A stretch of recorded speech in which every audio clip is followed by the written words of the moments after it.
ఇంకొకరితో పంచుకొని సమన్వయంతో ఈ ప్రభుత్వాన్ని నడుపుతున్నాం. 2 సంవత్సరాలల్లా ఎలాంటి అవకతవకలకు కానీ ఎలాంటి తప్పులకు కానీ అవకాశం ఇవ్వలేదు. ఈనాడు కూడా సింగరేణిలో జరుగుతున్న కోల్ మైనింగ్ టెండర్ విషయంలో ప్రభుత్వం స్పష్టంగా నికార్సుగా నిజమైన అనుభవం ఉన్న వాళ్ళకే ఇస్తుంది తప్ప అనా పైసా అవినీతికి అవకాశం ఇవ్వము.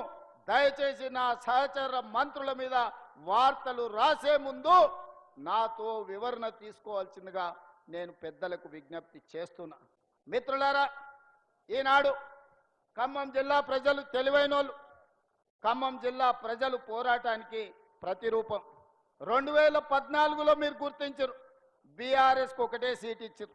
2018లో గుర్తించారు, బీఆర్ఎస్కి ఒకటే సీట్ ఇచ్చారు. 2023లో గుర్తించారు, ఒకటే సీట్ ఇచ్చారు.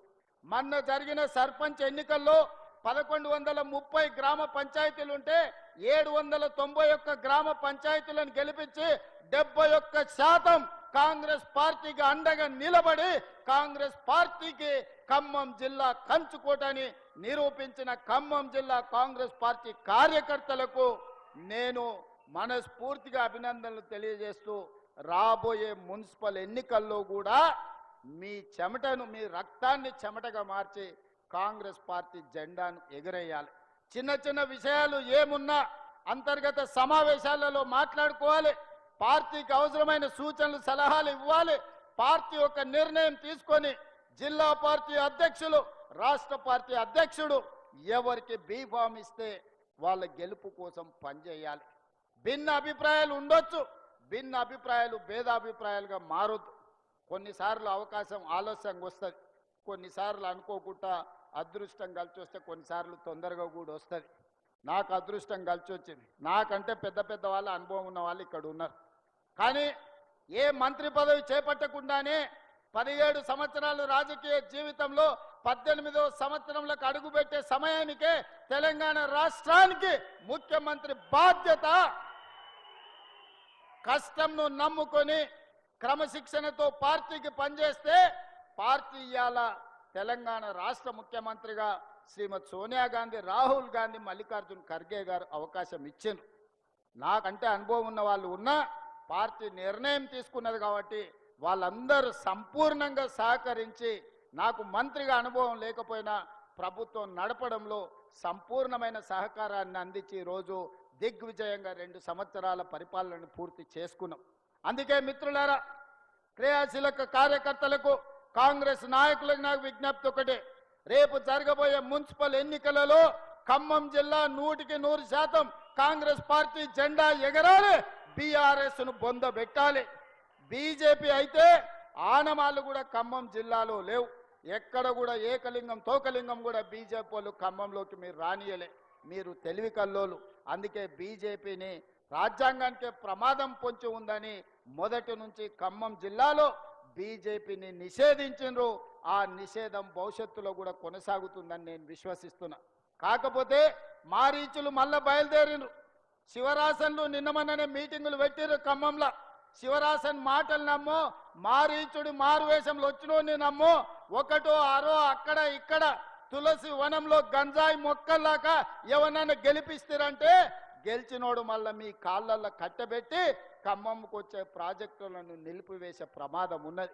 ఇవాళ మిత్రులు శ్రీనివాసరెడ్డి గారు ఇక్కడ నుంచి ఎమ్మెల్యే మంత్రిగా ఉన్నాడు కాబట్టి మున్నేరు పాలేరు ప్రాజెక్టు ఇవాళ మనం తెచ్చుకోగలిగినాం. ఇవాళ నర్సింగ్ కాలేజీని ప్రారంభించుకోగలిగినాం. ఇవాళ జేఎన్టీయూకు అవసరమైన నిధులను ఇచ్చుకోగలిగినాం. సీతారామ ప్రాజెక్టును ప్రారంభించుకోగలిగినాం. భవిష్యత్తులో పనులను కొనసాగించే పరిస్థితి ఉన్నది. ఇవాళ భద్రాచలం టెంపుల్ ఆయల్లో 100 కోట్లు ఇస్తా అని చెప్పి ఆటాన కూడా ఇవ్వకుండా, ₹1 కూడా ఇవ్వకుండా రాముల వారిని కూడా ఆయన మోసం చేస్తే మనం భూసేకరణ కోసం నిధులు ఇచ్చినాం. భూమి సేకరణ జరిగిపోయింది. తొందరలోనే భద్రాచలం రాముల వారి మందిరాన్ని అయోధ్య రామ మందిరం తలపించే విధంగా ఈరోజు మనం నిర్మాణం చేసుకుంటాం.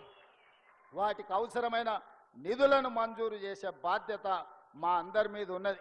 మా కోరం కనకయ్య చెప్తున్నాడు, మున్నేరు వాగు నుంచి ఒక చిన్న లిఫ్ట్ పెడితే 3 మండలాలకు నీళ్లు వస్తాయి. మాది మొత్తం కరువులాగా ఉన్నది, మీరు ఆలోచన చెయ్యాలి, బట్టి గారు కర్ణించాలి అని చెప్పిండు. తప్పకుండా ఉత్తమ్ కుమార్ రెడ్డి గారికి కోరం కనకయ్య తరఫున నేను విజ్ఞప్తి చేస్తున్నా, దాన్ని పరిశీలించి సాధ్యమైతే తక్షణమే దాన్ని మంజూరు చేసే బాధ్యత మనం తీసుకుందామని చెప్పి ఉత్తమ్ కుమార్ రెడ్డి గారికి నేను సూచన చేస్తున్నా. మిత్రులారా, ఇవాళ మున్సిపాలిటీలలో చాలా సమస్యలు ఉన్నాయి. కొత్తగూడెం మున్సిపల్ కార్పొరేషన్గా మార్చుకున్నాం. ఇవన్నీ అభివృద్ధి పనులు జరగాలి, పేదవాడికి రేషన్ కార్డు రావాలి, పేదవాడు సన్న బియ్యం తినాలి, పేదవాడు ఇందిరమ్మ ఇల్లు కట్టుకోవాలి. 21,000 కోట్ల రూపాయలు 25,35,000 మంది రైతులకు రైతు రుణమాఫీ జరిగి ఈరోజు రైతు కనీసం మద్దతు ధరనే కాదు, ఆనాడు ఒరేస్తే ఉరేసుకున్నట్టే అని ఆయన చెప్పిండు. మా ఉత్తమన్న ఒరేయండి, సన్న ఒడ్లు పండించండి, 500 రూపాయలు బోనస్ ఇస్తామని తుమ్మల గారు ఉత్తమ్ గారు ఇవాళ చెప్పి వందలాది కోట్ల రూపాయలు 500 రూపాయల బోనస్ ఇచ్చి ఈరోజు రైతులను ఆదుకుంటున్నాం. ఈ విధంగా తెలంగాణ రాష్ట్రంలో ఒక మంచి పరిపాలన జరుగుతుంది. నిరుద్యోగ యువకులకు ఈ 2 సంవత్సరాలలో 70,000 ప్రభుత్వ ఉద్యోగ నియామక పత్రాలు అందించి ఆ 70,000 నిరుద్యోగ యువకులే కాదు, వాళ్ళ తల్లిదండ్రుల కళ్ళల్లో ఆనందాన్ని, తమ పిల్లలు సాధించిన విజయాన్ని ఆ కళ్ళల్లో చూసి ఆ ఆనందంలో మేము భాగస్వాములమైనం. 13 సార్లు నియామక పత్రాలు ఎల్బీ స్టేడియంలో, రవీంద్ర భారతిలో, శిల్పారామంలో నియామక పత్రాలు అందుకుంటున్న వాళ్ళనే కాదు, వాళ్ళ తల్లిదండ్రులను, వాళ్ళ కుటుంబ సభ్యులను కూడా పిలిచి వాళ్ళతో పంచభక్ష ప్రమాణాలతో భోజనం పెట్టి ప్రభుత్వ నియామక పత్రాలు ఈరోజు మనం అందించడం జరిగింది. అందుకే మిత్రులారా, మహిళలు నాకు ప్రత్యేకమైన అభిమానం. ఆడబిడ్డ చేతుల నగదు ఉంటేనే ఆ సంసారం బాగుంటుంది. ఎప్పుడైతే ఆడబిడ్డ చేతిలో ఇంటి పెత్తనం ఉంటుందో ఆ ఇల్లు బాగుంటుంది. వెనకటికి పెద్దలు చెప్పారు, ఇల్లును చూడు ఇల్లాలను చూడని. ఇంటి ముందల అలికి ముగ్గులేసిన ఇల్లు సుఖ సంతోషాలతో ఉంటుంది. ఏ ఇంటి ముందలైతే సంతోషం లేదో ఆ కుటుంబంలో ఆడవాళ్ళ చేతిలో పెత్తనం లేదు. ఆడబిడ్డ చేతిలో నగదు ఉంటే పిల్లల చదువులకు, పండుగ పూట బట్టలకు ఉపయోగపడుతుంది. ఇంటాయన చేతిలో నగదు ఉంటే సాయంత్రం పూట చక్కగా పోయి బెల్ట్ షాపులు ఇచ్చొస్తాడు. అంతేనా? మా అక్కలు చెప్పాలి. అందుకే మన ప్రభుత్వం ఏర్పడ్డ తర్వాత ఈరోజు రాష్ట్రంలో దాదాపుగా 7,000, 8,000 ప్రతి నెల 350 కోట్లు బట్టి విక్రమార్క గారు ఈ 25 నెలల్లో ఆర్టీసీలో ఆడబిడ్డల ఉచిత ప్రయాణానికి ఆర్టీసీ కార్పొరేషన్ కు 1,000 కోట్ల రూపాయలు చెల్లించి ఆడబిడ్డలకు ఆర్టీసీ బస్సుల్లో ఉచిత ప్రయాణం ఇచ్చినాం. ఇక్కడ మా అక్కలు ఉంటే నేను అడగదలుచుకున్నా, లేదా టీవీ చూసా మా అక్కల్ని అడుగుతున్నా. ఈ ప్రభుత్వం వచ్చిన తర్వాత ఇందిరమ్మ రాజ్యంలో ఏ బస్సు అయినా ఎక్కండి, ఎక్కడికైనా వెళ్ళండి, అమ్మవారి దర్శనానికి వెళ్తారా, భద్రాద్రి రాముల వారి దర్శనానికి వెళ్తారా, యాదగిరిగుట్ట లక్ష్మీ నరసింహస్వామి దర్శనం చేసుకుంటారా, లేకపోతే అమ్మగారింటికి పోయి అమ్మను బలకరించి వస్తారా? ఎవరన్నా 1 రూపాయి బస్కి రాయి మిమ్మల్ని అడిగినరా? ఇవాళ ఈ రాష్ట్రంలో వేలాది కోట్ల రూపాయలు ఖర్చు పెట్టి ఆడబిడ్డలకు ఆర్టీసీలో ఉచిత బస్సు ప్రయాణాన్ని ఏర్పాటు చేయడం ద్వారా పేద ఆడబిడ్డల ఆత్మ గౌరవాన్ని పెంచినాం. బస్సులో ఉచిత ప్రయాణమే కాదు, 1000 బస్సులు ఆడబిడ్డలే స్వయం సహాయక సంఘాలతో ఖరీదు చేసి ఆర్టీసీకే కిరాయికి పెట్టారు. ఇవాళ 1000 బస్సులకు ఆడబిడ్డలు యజమానులు అయ్యారు. అదేవిధంగా మా భట్టి గారిని అడిగిన 0 వడ్డీ మీద ఇప్పటి వరకు ఎన్ని ఇచ్చినామని 26